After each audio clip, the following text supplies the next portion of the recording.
Oy. I can't tell you how embarrassed I am, I swear to God. How to embarrass yourself in front of a doctor even before you see him, you send the wrong damn video file. Fuck. It's 19th August 2022. Time and day. Expect to see what the hell is going on. Okay, 6:32 p.m. Okay, that works. It's Friday. Whoopee. We were trying to see the zombie. Oh, I screwed up. I'm embarrassed, but I might as well live with the embarrassment anyway. Holy shit. I got a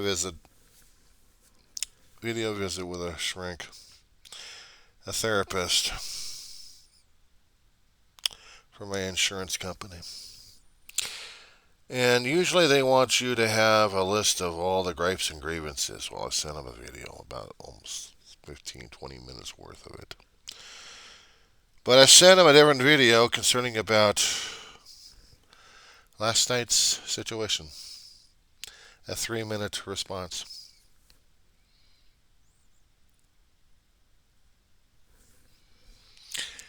It would give him a little bit of an indication as what the hell he's dealing with probably a sane man at this point over here. But an insane person sending him the wrong video link? Jesus Christ, Army, Lord Almighty, I'm just losing that shit. But I did do the video concerning about what he wanted. I just didn't write the damn thing down in the first place. What am I supposed to be doing? Reading them on a list? So I prefer telling them on a video. If we're going to be doing the bouncing of the electronics here, bouncing of the electrons and the photons and everything else, might as well tell him what the hell's going on. And maybe if he gets a hand on this particular video. Oh, man. This is not a con job for the guy. You're talking about a major embarrassment at this point over here because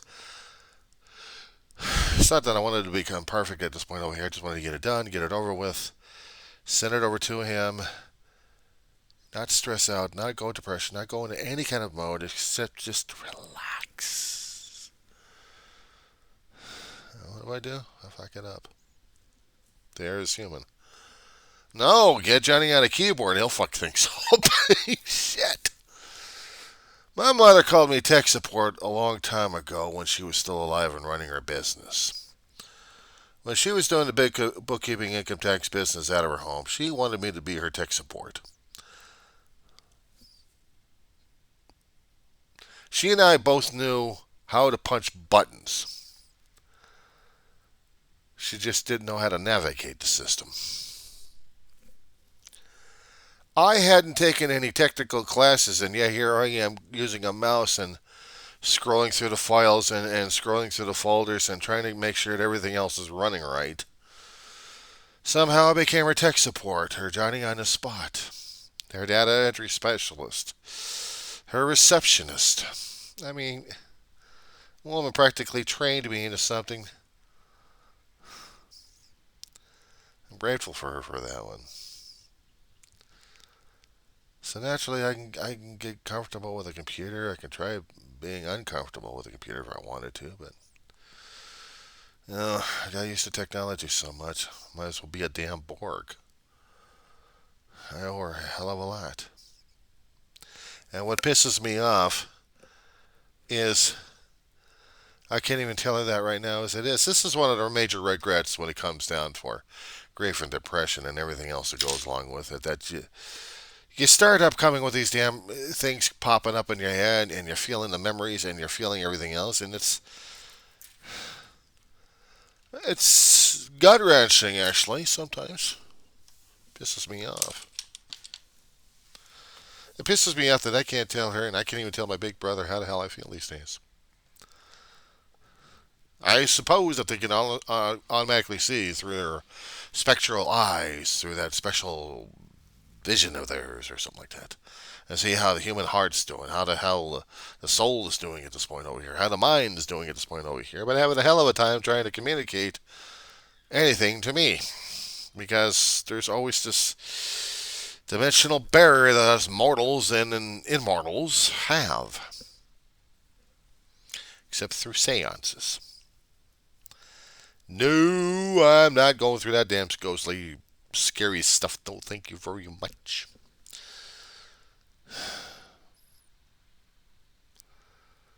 But if they were here,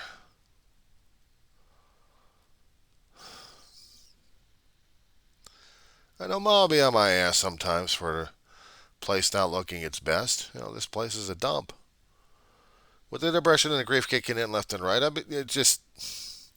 I haven't been doing, and I haven't been keeping my mind the same way like it was a long time ago, where I could try getting this shit cleaned up. Even though we're expecting guests or not, I still had to clean the place up like crazy. Now, Ma never visited this particular place. This was David's mine rescue place. The story. Oh. Lancaster, Montecito Apartments, Ellen 10th. During a year that Ma was having more major issues than anything else, we were going through management issues who wanted the apartment. It was apparently we were seen to be the only handicapped equipped place, and they still wanted it. But we were still using it and living in it. Ma was still bedridden at the time. But management was trying other ways, corporate management actually, was trying one way or another to get us out of here. And they found a way. Sent over a bug sprayer over here to do some investigations and spraying. But we had to be out of here. Kept telling them, no, we got a woman on oxygen. You can't spray in here. And that was the excuse. Corporate started their eviction process. Same time, Ma was dying. And by the time she died, we had been hit with an eviction notice. And we had to fight it out through corporate.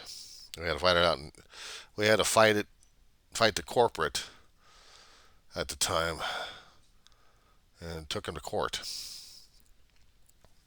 Of course, we still got evicted, but we got moving money out of these assholes. So my brother and I searched and found a place out in Roseman in a trailer home. Got conned. Low rates, low rent, perfect for our finances. Hook, line, suckered. 5 or 6 months later, we get hit with more increases in fees, and my brother said, screw it. So we fought him over a year. We lived in a place for about a year and a half. Almost had two Christmases out of it. 2 Thanksgivings. We were lucky enough for that one, but we got evicted. Lost a lot of our stuff. Some of it was still put into a storage room, and we lost that one too. My brother and I became homeless. Lived on the streets. Actually, it's the kindness of strangers. We lived in a motel room. And lost transportation. But we had the kindness of strangers get us a lift over to this apartment over here. Now, during that time, we had been in contact with the YMCA of Mojave when they were operating at that time, and not to mention a veterans group that was trying to secure this place for us, and they did. My brother was a vet. And we got the place, and with a few other people trying to help us out, we made it livable. Ma never saw this place, but we did bring her ashes over. They're still resting in there. I had to fight like hell just to keep this place after David died. His ashes are in there, as well as some of our dogs that we've actually had. They're here.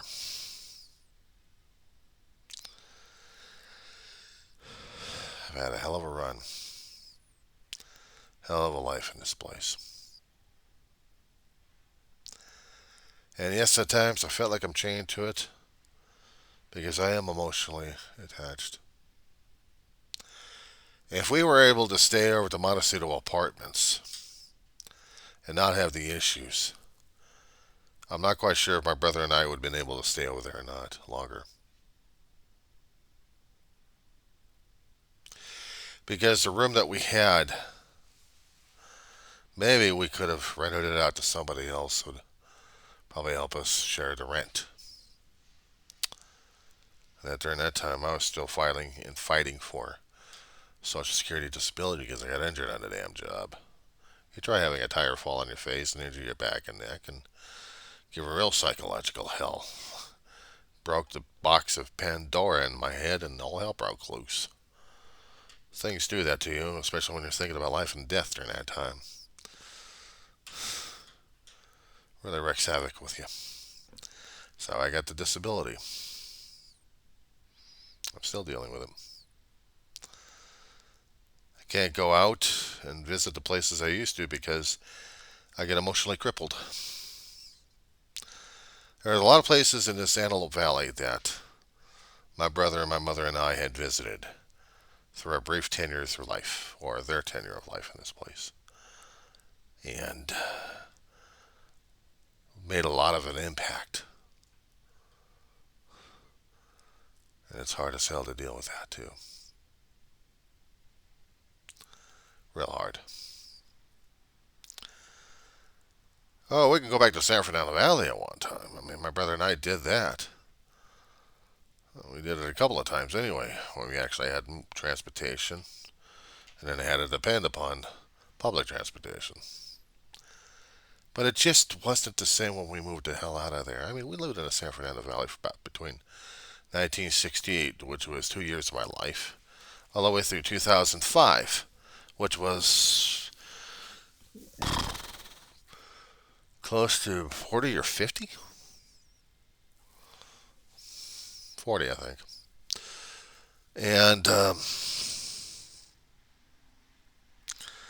16, 17 years living in this place. It's a long while. It's a long while. But in San Fernando Valley, I no longer feel home. Besides, the landmarks changed left and right. The mood, the feeling, everything else changed over there. My valley died. It died inside of me, too. I mean, I consider myself still a valleyite, but I grew up there from a toddler all the way to an adult. And I don't feel comfortable in my own valley anymore. I'm struggling in this particular valley as it is, trying to feel comfortable. But when I start feeling like I'm more and more comfortable or trapped in feeling the same thing, I know there's something wrong with me inside. This place is home. And I have to take care of it better. And I haven't been.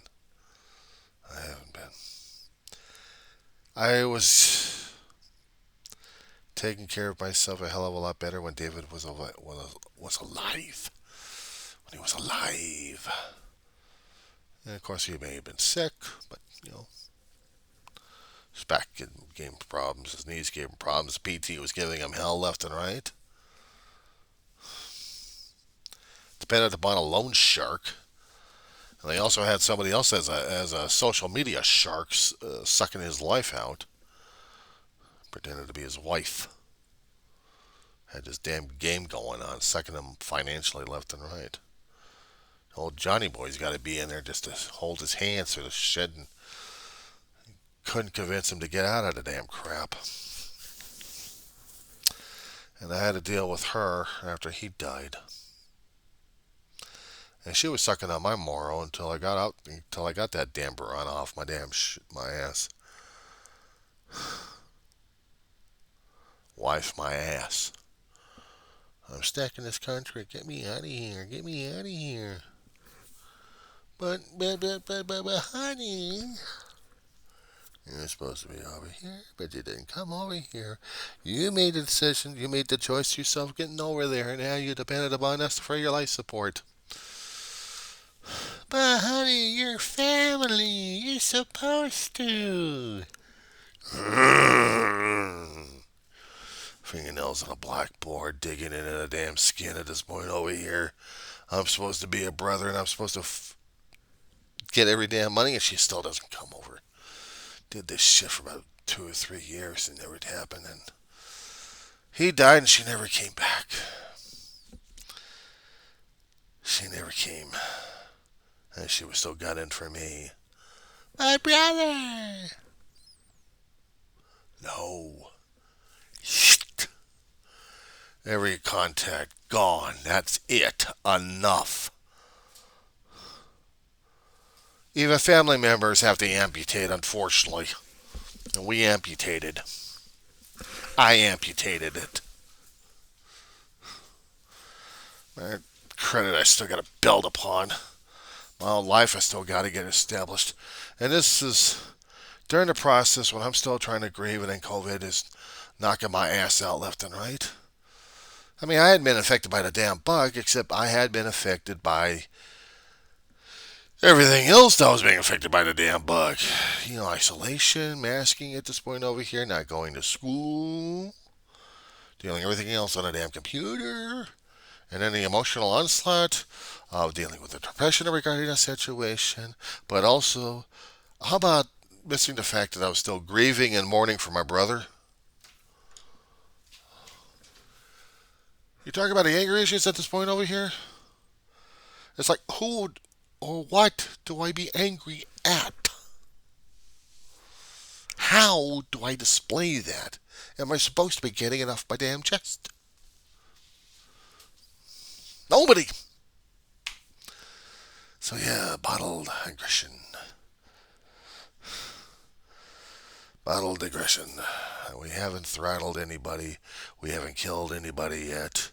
We haven't done any physical violence at this point over here. But nor have we written up any kind of threatening letters or anything else like that. We haven't done anything of that sort. The only thing was the constant and the constant and the constant and the constant blathering. Through the audio recordings, through the video recordings, getting the shit off my damn chest one way or another. If it happens to pop up in my head and for the conversation, record button. Ah! Okay, I feel better. Click. Pop the damn thing into a storage. Put it into a flash drive. And it gets to be put among the other flash drives that I don't let anybody else get to.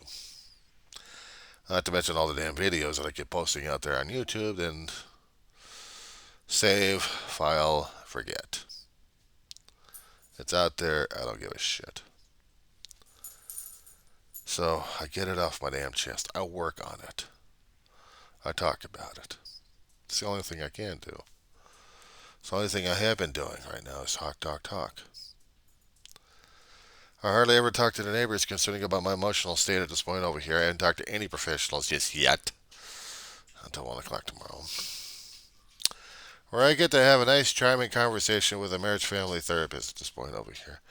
Oh, yeah, did I ever say that one of my damn cousins out in San Diego is also a marriage family therapist and doesn't even want to talk to me anymore? Clusterfuck and his brother. Oh, black sheep of the family I am. The last of it, and then once I'm gone, that's it. They don't have to deal with me. But I'm not looking forward to passing away just yet. Sorry.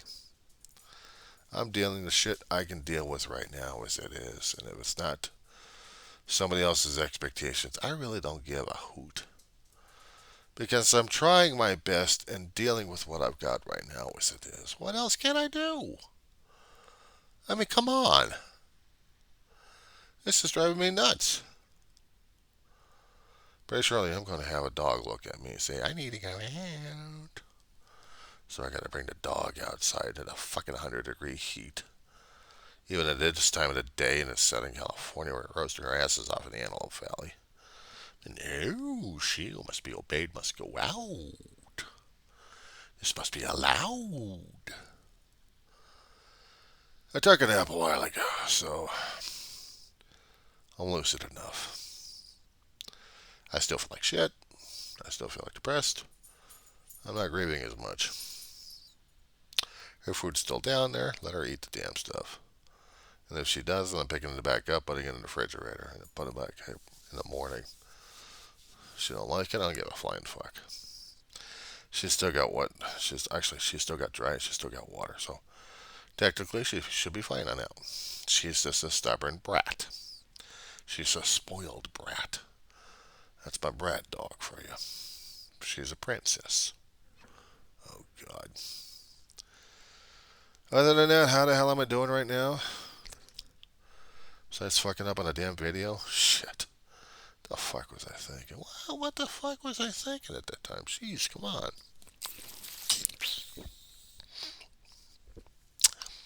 You, th- you think I'd be able to get that shit done?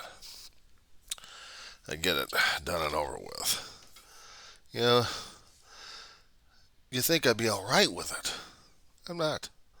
I fucked up. Okay, you're human. You screwed up.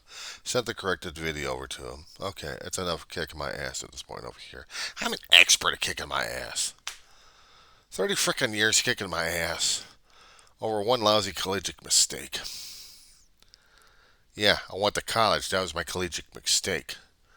Shit. I thought you needed to get a college degree to write a damn book. Would have been nice. I was under a fallacy during that time. And Ma thought it would be a great idea for me to go to college. Well, the thing is, she couldn't pay for the damn thing. I had to. And how do you do that? Work your ass off, asshole. Save. Which I did. Back in the 80s. Back in the 80s, I had mid 80s, 11th, 12th grade, I had to save every damn dime I had, not to mention going to part-time jobs, plural, to scrape up enough money to get into registration and then pay for the damn class and then pay for some of the fees. And then here comes the other fun part, the books. These kids think they have it easy? Shit.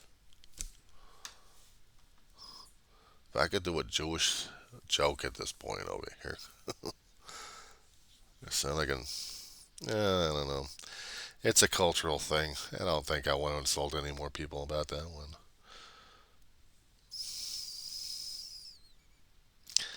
I don't know. My father, my biological sperm donor, may have been Jewish, and if he was, then maybe I got some of those traits in me too. Hyman, you wanted to get your kid into college? You telling me about this now? Do you know how far ahead in the semester we're dealing with? Oh, the things I do with my husband at this point over here. Madge, can you listen to this conversation I'm having with Hyman over here? Hyman, you just listen to me. Don't even give me that look, Hyman. I don't want you to give me that look. Now, Hyman, how hard could it be to get our kid into college at this point? How much again? Do you know what we're doing in 1985 right now? Do you understand? This is not the 60s or 50s like we had it. We could have gone in easily enough. No, what do you mean we didn't have it easily enough? You were through the war. You could have gone through the war college bonds on that one. You could have brought your trusted wife to this thing. But no. Hammond had to go to college. Hyman knows everything. So you're going to be handling. You're not going to be handling this for poor Hyman, what are you doing for Junior here?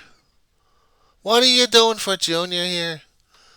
You're going to work his ass off. Did he happen to talk to you about this? He didn't talk to you about this at all. He did talk to you about this. And you kept it from me, your wife. Madge, do you listen to this? Do you listen to what this guy is doing at this point? 40 years I've been with this man here, and this is the first time he's given me lip at this point. Excuse me?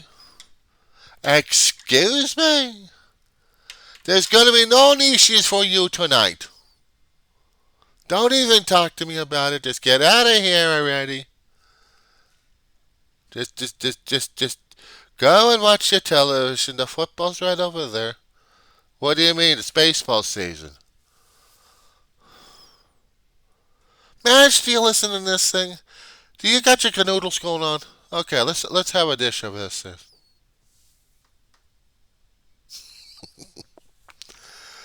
I can laugh at myself when I do shit like that to myself. I mean, it's just I had to work my ass off. I'd gotten the part-time jobs, earning money, go through the school, get everything else going. But every semester, my mother wasn't doing all the supporting. I was. And I had to keep working my ass off, left and right, different part-time jobs. Kept screwing up on some of them. But I got to a point where the GPA wasn't doing as well, and Ma gave me an ultimatum. If it didn't raise, I was going to be out, and I had to work full time or go homeless. When we got the letter of separation, that's when all hell broke loose. Either you become homeless or you work your ass off full time. I wasn't about to be homeless, and I was scared shitless of the idea, but I already knew what work was like, so what the fuck? Let's go for work full time. Add a few more hours to my fast food or retail hell, and I had to do that. I had to do that. It gotten to the point where I worked in retail full time that I couldn't afford to go back to college. I mean, money wise, I probably could afford it over there, but not time wise. And 30 freaking years, 30 plus years, I kicked my ass. Seeing people getting over different positions I could have, I should have, because of a damn degree. Even an AA degree during that time would have been something. A BA would have been extra special, but an AA was just entry level. I barely qualified for any entry level. I had job training skills.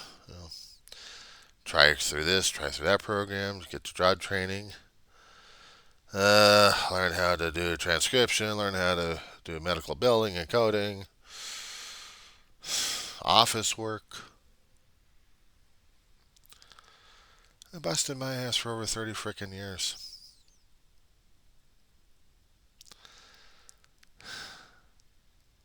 And kicking my ass. I just gave up on college. Just work, work, work.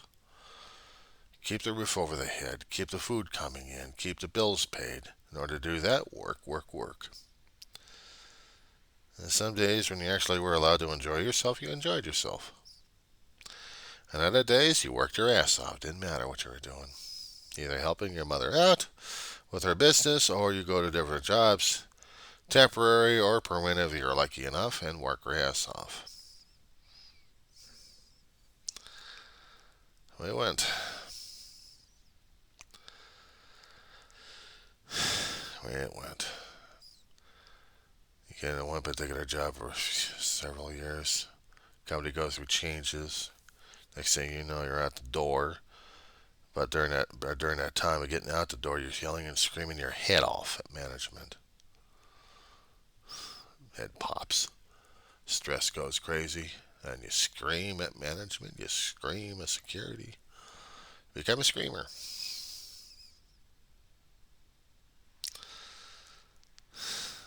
A year later, after GR, enter another retail hell for 5, 6 years, nearly, over 5 years. Get injured on the job when you have a tire fall on your face from a supervisor doesn't pay attention to what the fuck he's doing, and next thing you know, you're out the door. Injured, disabled, and screw you, John. Bye. We don't like you. We don't want you. Stay away.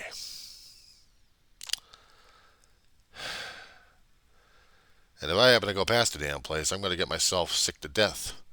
Even talking about it makes me sick to death inside. Can't even go past the area without feeling it. I can go on a college campus right now and feel comfortable enough, at least prior to COVID anyway. But after COVID's changed and some of the other new buildings were coming up on there, it was just more changes that I still had to deal with.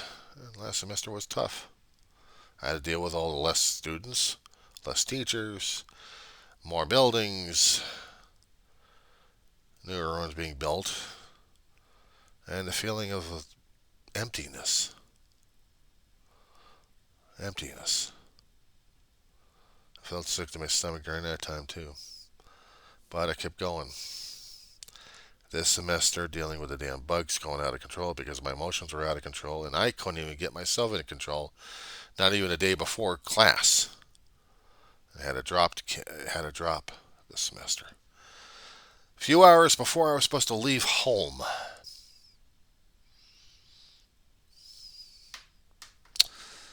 Didn't have anything for online either. Wish I had. I could have gone it. But you know what? Fuck it. I don't qualify. And right now, I'm so damn emotionally screwed up, it's not even funny. So, that's how my life is right now. And yes, it's getting darker. So we're going to have to end this one. What else can I say?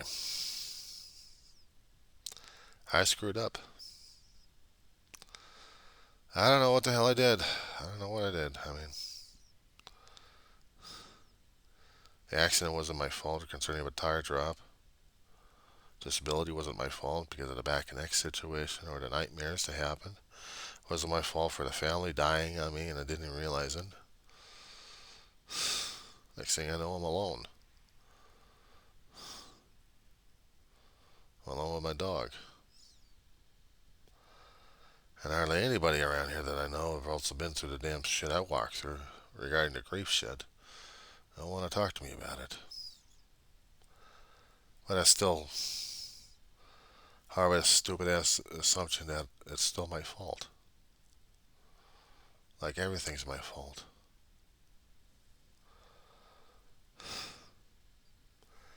What did I do to myself? What did I do? I don't know. And if I knew what the hell I did to myself, maybe I would have found a way to fix the damn shit, but I don't know how I'm doing. I don't. So I'm just.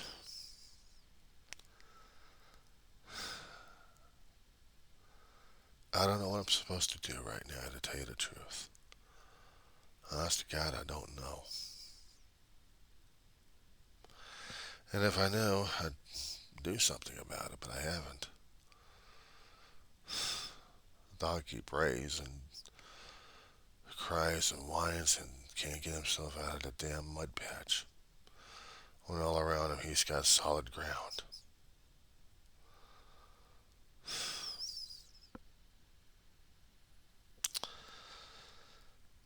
Something I borrowed from a movie. You ever seen the movie Never Ending Story? A kid named Atreyu was trying to get his horse out of a damn bog, and the horse is feeling depressed and sad because the bog's making him do it. There's a vicious cycle in there. The horse is dying. Kid can't save the horse, so the horse dies, and now the kid's feeling it until he gets out of it somehow. Felt like a damn horse. Self-perpetuating cycle concerning about the grief and depression kicking in left and right to where nothing else matters. And you stay in rot. That's how it feels. That's how it's feeling.